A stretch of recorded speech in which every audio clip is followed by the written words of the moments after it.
Gina Dewi, Taxa Yude, Absent King again, Shumba Fashion, Mr. President, the Pain Wagwa, Royal Records, Sing Sherundes Chipo, Dr. Tawanda, Garandes Chido, it's why Vava Sipo, Chipo, Ashibisque Godo, a Godo, a remise Chipo, Shanji, Neruengo. Azvimise chipo inini handimiswe nemunhu handitere zvinotaurwa nevanhu munhu ane godo nechifinhu afare panoitwa chinhu ndati handimiswe nemunhu handitere zvinotaurwa nevanhu munhu ane godo nechifinhu afare panoitwa chinhu ndiyo feya ndakutaurira pane zvese zamakushingirira vamwe havafare pauchabudirira nyatsoveta vachakusekerera ndivo vaya vakatengesa jesu nhasi vachinja vane chimwe chiso vanhu ava ndovaziva chaizvo pane zvakaipa vanokuti ndizvo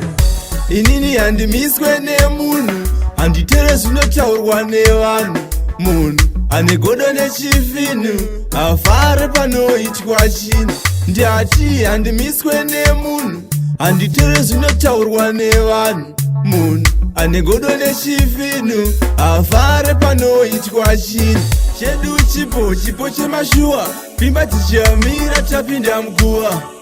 ndoziva nerimwe ramazuva ndichawana kwese zvandinoshuva usabvume kumiswa nevanhu chingogara wava pamuganhu vamwe vanhu havana unhu ndokuziva kuita kwevanhu inini handimiswe nemunhu handitere zvinotaurwa nevanhu munhu ane godo nechifinhu afare panoitwa chinhu ndati handimiswe nemunhu handitere zvinotaurwa nevanhu munhu ane godo nechifinhu afare panoitwa chinhu zvedu ndezvechipo vaigara ndezvechido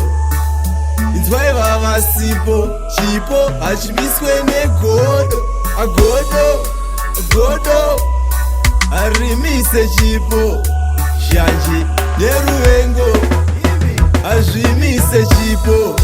inini handimiswe nemunhu handitere zvinotaurwa nevanhu munhu ane godo nechifinhu afare panoitwa chinhu ndati handimiswe nemunhu handitere zvinotaurwa nevanhu munhu ane godo nechifinhu afare panoitwa chinhu.